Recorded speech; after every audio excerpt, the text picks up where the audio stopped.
bring memories from the past to hopes and dreams of the future, power boundaries beyond imagination.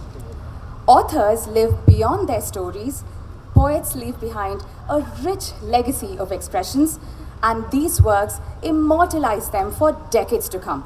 And this weekend, as we bring to you some of the best authors, thinkers, writers, leaders, and entertainers from across, we intend to go beyond pleasantries into a world of bibliocore and some sparkling conversations. He is presenting Atita, Going Beyond. Ladies and gentlemen, I'm your host Vandana Krishnamurthy, and it is my honor to welcome you all to the Times Litfest Bengaluru 2020. This event is powered by Bharatiya City and the State Bank of India and co-sponsored by the Indira Gandhi International Airport, Delhi, GMR. While we're all geared up for a tete-a-tete with our favorite authors, let's start this event on a bright and an auspicious note. We have with us this morning Vinita Daura Nangia, Executive Editor Online and the Curator of the Times Litfest Bengaluru, Delhi and Kolkata.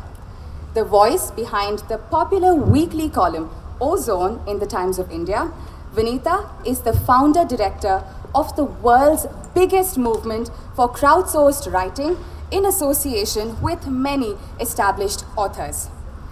We also have with us Jogesh C. Sahu, DGM of the State Bank of India, who has a career spanning 30 years in corporate banking, risk management, international and retail banking. Joining them, we have Gautam Sinha, the CEO of the Times Internet Limited, and Amitabh Bhatnagar, VP Times Red Cell. And of course, our guest of honor for this morning, Mr. Jairam Ramesh, Karnataka's MP in the Rajya Sabha. As the Union Minister between 2006 and 2014, he had held several key portfolios, including those of environment and forests. His latest work being A Checkered Brilliance, The Many Lives of V.K. Krishna Menon. Some of his other bestsellers include Indira Gandhi, A Life in Nature, and Intertwined Lives, P.N. Haksar and Indira Gandhi. Ladies and gentlemen, I request you to join me in welcoming them as they proceed to light the lamp.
Gautam and Amitabh, we request you to kindly join us with the audience. So much for being here today morning for this, the much looked forward to Literature Festival of your city.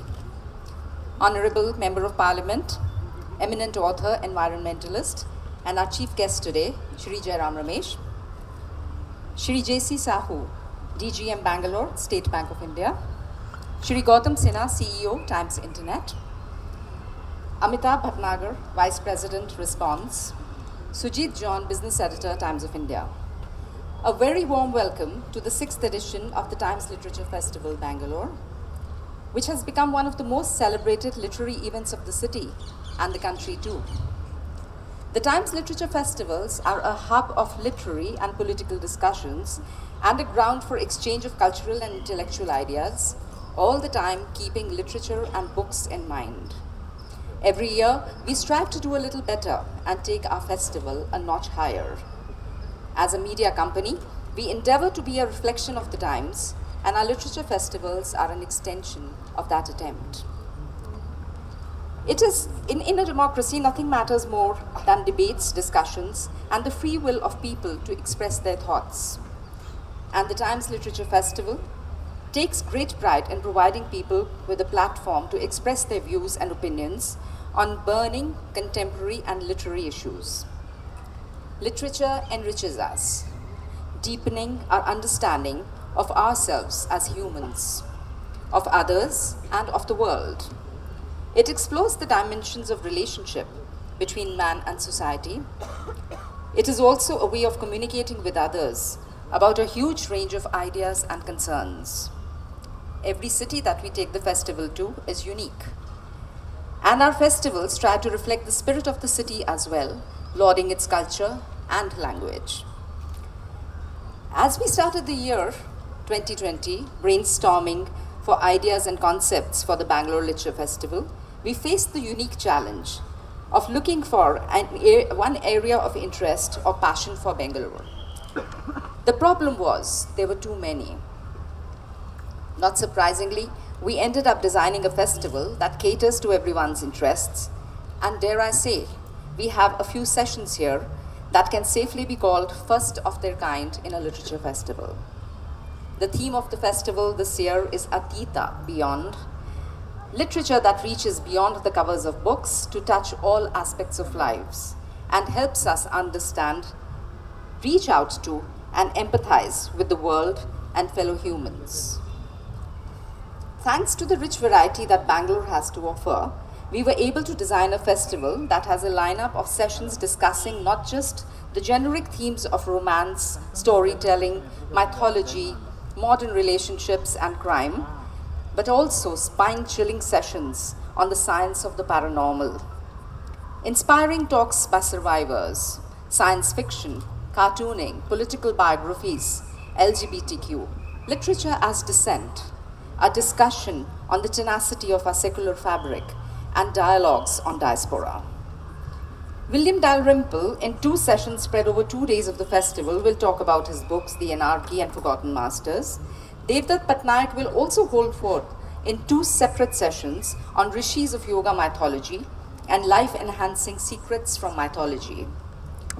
Other notable authors and speakers you will be able to listen to and interact with include, I'm sorry, there are so many I won't be able to name all, but a few of them: Ashwin Sangi, Chetan Bhagat, Jairam Ramesh, Manu Pillai, Ravinder Singh, Kavita Kane, Preeti Shinoy, Anand Neelkantan, Hoshang Merchant, T.M. Krishna, Akar Patel, Arjun Gain, Kulpreet Yadav, Mani Mugda, Vaibhav Patel, Shaikat Majumdar, Manjul Bajaj, Milan Vora, M.D. Pallavi, Keshav Guha, Satyarth Naik, Kaveri Bamzai, Anuja Chauhan, and many, many more. Some of Kannada's best-loved writers will be sharing their views as well, in English as well as in Kannada. And today, the ones who will be here are Vivek Shanbag, Pratibha Nandakumar, T.S. Nagabharmana, B. Suresha, Vasudendra. Times Literature Festival also likes to bring to the audience a global experience. This year, we have a sensational mix of 6 writers, an actor, director, and journalists from 5 different countries. That include Nimit Sadat from the USA, Jan Staklas and Claudia Wallin from Sweden, Anthony Thassen Jisudasan from France, Priya Balasubramaniam from the UK, and Andrew Phil Fernando from Sri Lanka. For a starry experience, we bring a little glamour to this big, wonderful world of literature, including sessions with some of our favorite stars. We'll have Richa Chatta, Mandira Bedi, Piyush Jha, and Nandana Sen. They will not only discuss their latest books, but also give an account of their literary journey. But that's not all. We have 2 scintillating evenings where Usha Uthup, Papa CJ, and the team of Aisi Tesi Democracy will enthrall us with their performances. Laughter, riots, songs will wrap up a day of literary discussions, workshops, children's literature, and fun activities. And oh yes, there's a little something extra for children. This year, the Times Literature Festival Bangalore has planned out special literary treats and fun-packed activities for all the children. The festival will host interesting competitions for the children on story writing, handwriting, slow bill writing, and drawing, and try to pull them into story sessions and inculcate the habit of reading. I would now like to thank renowned political leader, author, environmentalist, and Member of Parliament, Shri Jairam Ramesh, for accepting our invitation to preside over our function and to deliver the keynote address. During his political leadership, Mr. Jairam Ramesh has initiated many reforms, including economic, social, and environmental.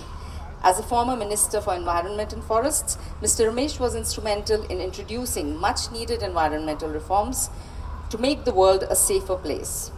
And perhaps no city in India understands the importance of safeguarding our environment more than Bangalore. It is such an honor to have you with us, Mr. Ramesh, to deliver the keynote address today. Thank you so much. Writing is a solitary activity, ladies and gentlemen, but festivals help celebrate it and bring authors together. I do hope you will find plenty to interest and engage you at the festival.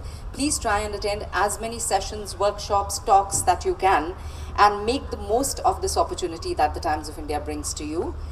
And go back home with a happy heart and lots of books to read and talk about. Thank you so much, Bangalore. With this, I declare the festival open. Request Mr. Jogesh Sahu from the State Bank of India to share with us a few words. Honorable Member of Parliament, noted author, environmentalist, Mr. Jairam Ramesh, other esteemed guests of the event, and good morning to all of you. The book is probably the oldest medium to express our thoughts and imaginations, and which has evolved or prospered over ages, and everybody has been contributing to that, and I must congratulate Times of India for providing such a good platform where all the stakeholders, poets, authors, publishers, writers, everybody come together for a very intense deliberation and discussion on the issues which will only enrich the world of literature and will give a fillip to this literature world. And when the habit of readings is coming down in this internet age, this type of activities definitely help us to revive it. And we as a State Bank of India are very privileged to be partnered with this initiative of Times of India. And I wish this 2 days will be very absorbing days of discussion, deliberations, entertainment, so that at the end of it, only the literature will be benefited. Thank you all and all the best. Thank you, sir. And now, ladies and gentlemen, please put your hands together and join me in welcoming our keynote speaker of the day, Mr. Jairam Ramesh.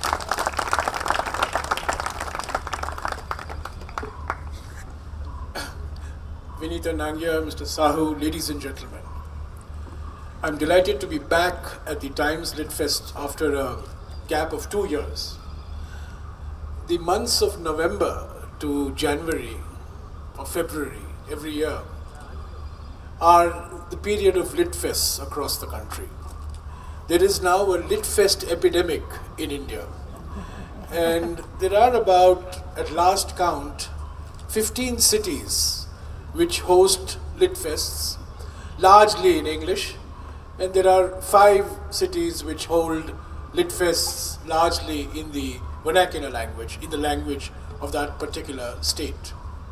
So from a small beginning, Litfests have become major events looked forward to by both the people who come to listen and the people who come to speak. Unfortunately, over the years, these Litfests have become more fests than lit. There's very little lit, but a lot of fests. And so, in the literary festivals that I go to, we end up talking not about books, not about scholarship, but we end up talking about the Citizenship Amendment Act, the National Population Register, the National Register for Citizens, the Uniform Civil Code, so on and so forth.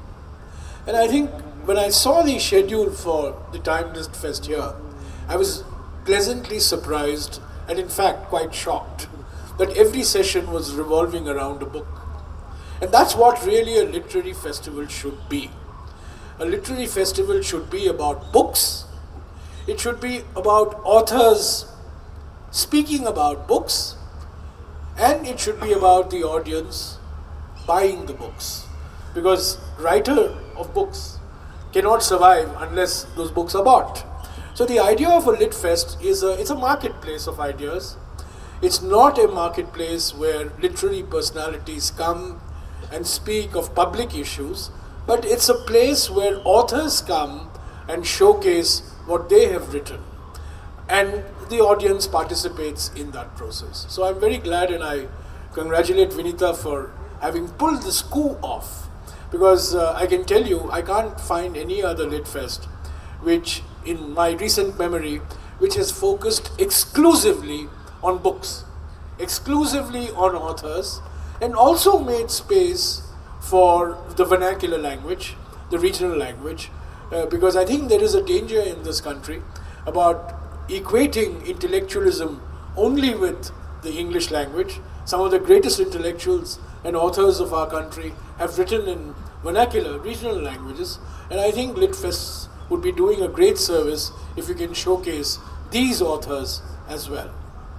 In fact, one of the best books I have read recently was an extended conversation with U.R. Ananthamurthy, a great figure of Kannada literature, of Kannada poetry, of Kannada academic, who wrote largely in Kannada, but was not considered to be an intellectual in the English-speaking world, but was actually a very powerful public intellectual in the Kannada space. And he has given a series of interviews to Chandan Gowda, a professor in Bangalore, and that has come out in a book form. And he highlights the problems of being a bilingual intellectual, a bilingual author, in a society where really acceptance is still predicated on felicity with the English language. When Vinita asked me what I want to speak on this morning, I said I want to speak on scholarship in the time of politics.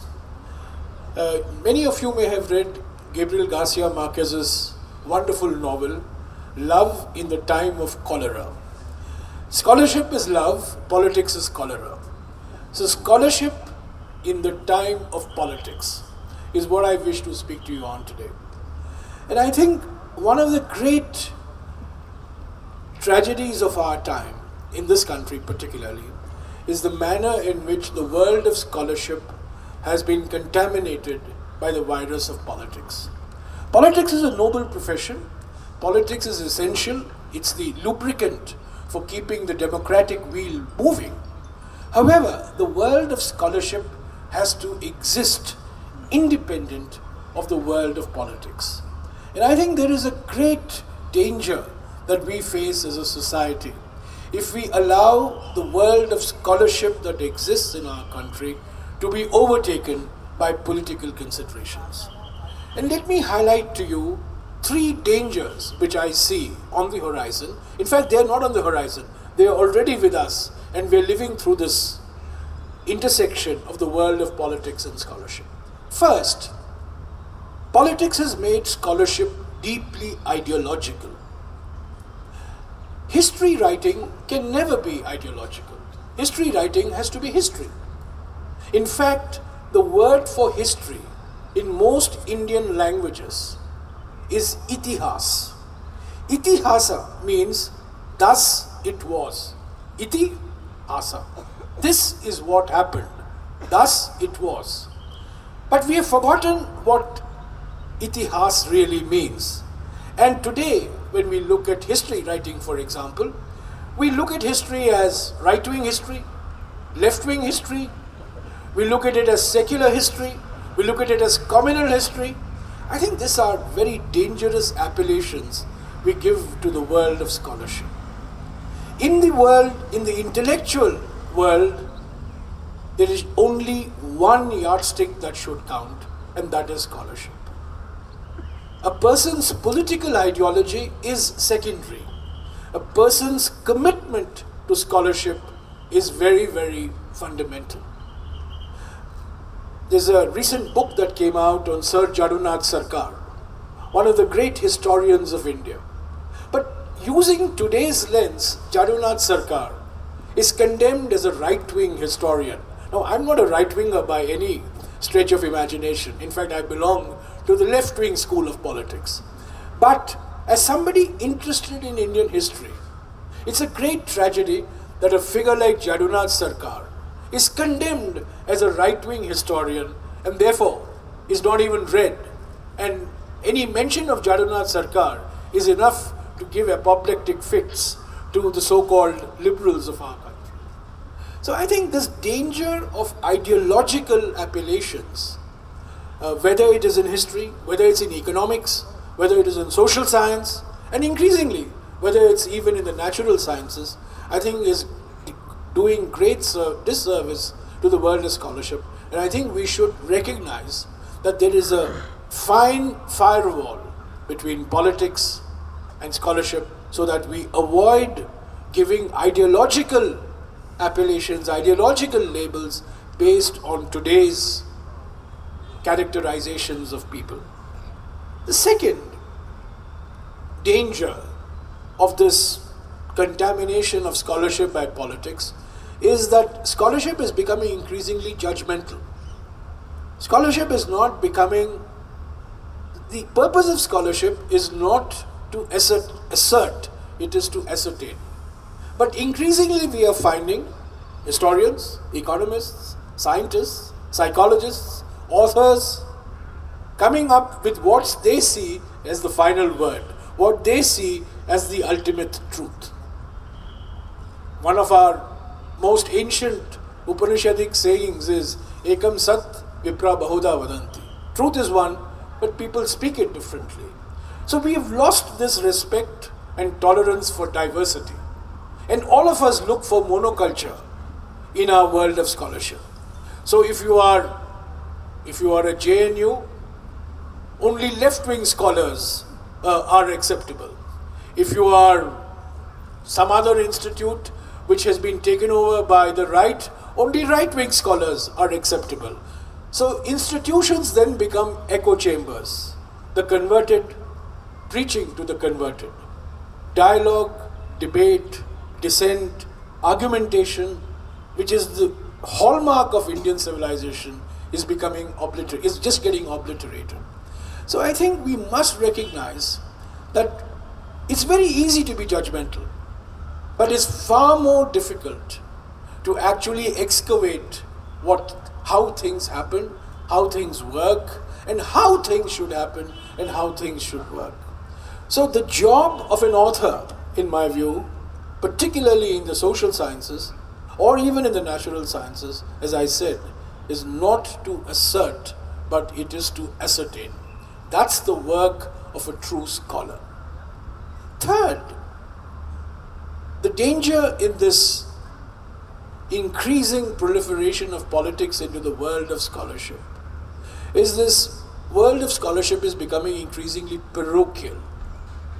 National level institutions are becoming increasingly parochial institutions. And one of the great advantages of intellectual life in this country has been the cross-fertilization of ideas from people speaking different languages, coming from different cultures, holding different beliefs and faiths. But all that now is being reduced to conformity. There is a systematic assault on all our institutions, on the entire intellectual edifice of India, by people wanting conformity.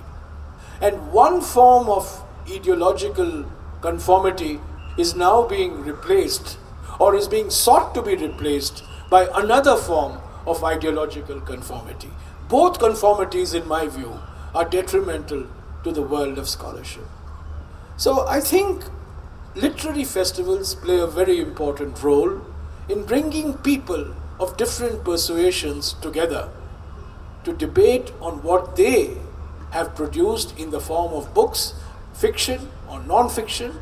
And I think the best tribute that we can pay to the world of scholarship is actually to provide and expand the scope of such interactions of the type that literary festivals provide.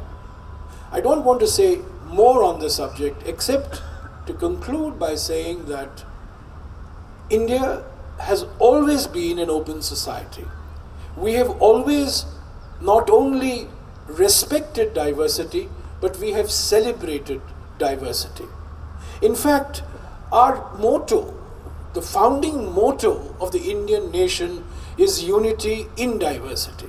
And I have long argued that unity in diversity is actually a very limited concept. The word unity in diversity comes from the Bengali, first written by Rabindranath Tagore in 1909. Somebody translated that Bengali wrongly into unity in diversity. Those of you who know Bengali and those of you who know Tagore will remember Tagore's phrase in Bengali, which when translated into English actually reads unity through diversity, not unity in diversity. Unity in diversity is a passive concept. Unity through diversity is far more of an aggressive concept which embraces the need for diversity. And I think a nation survives only if we celebrate diversity, not only of religion, not only of language, not only of region, but the diversity of ideas. And I think the greatest disservice we would be doing is to allow ourselves to be reduced to a desert in which only one type of idea flourishes, only one type of scholarship flourishes. I find the list of authors over the next 2 days, there are authors of different persuasions. In fact, I'm on a panel with an author who's written a book on Veer Savarkar. And I'm looking forward to it. Because, Veer Savarkar is a hero to my political opponents, is a devil to the political ideology to which I belong, but that's irrelevant. We have to discuss who Savarkar was, what made him Savarkar, what were his ideas. We're not discussing the person, we're discussing his ideas. And I think we should very clearly, and I think not only as authors, but also people as readers, we must learn to distinguish the two. So with these few words, I'm delighted to launch this unusual Litfest, and I hope that market pressures will not force you to change the nature of your Litfest, because in today's world, ultimately what sells, what captures the headline is what sells a Litfest. Ram Guha, reading about his book in Calicut, did not give the headline, but Ram Guha saying that the people of Wayanad should not have voted Rahul Gandhi became the headline. So I think there are market pressures that organizers of Litfest are always subject to, but I hope that you will resist these market pressures and keep the Litfests to their basic objective. Authors, books, readers, and ultimately buyers of those books as well. Thank you. Thank you so much, sir. It's truly an honor to have you amidst us today. And like he rightly said, we have an interesting lineup here. We have the relevance of political biographies. We have Jairam Ramesh and Vaibhav Purandare in conversation with Manimugdha Sharma. That is the first session that will happen here at the Lawns. The session that would happen at the SBI hangar, which is to your right, is the Kannada session, Trends in Translation, by K.S. Vaishali, Pratibha Nandakumar, in conversation with Samyukta Puligal. At the tent, we have How Do the Young Invest Today, by Abhijit Majumdar, E.R. Ashok Kumar, and C.S. Sudhir, in conversation with Sujit John. And the workshop at the People Tree is the Right India Story Salon by Mansi Babbar, Anu Palani, Anumita Ghosh, as they read out awarded short stories from the Right India contest. We will begin the sessions shortly, so we request you to kindly proceed to the session that interests you. Thank you.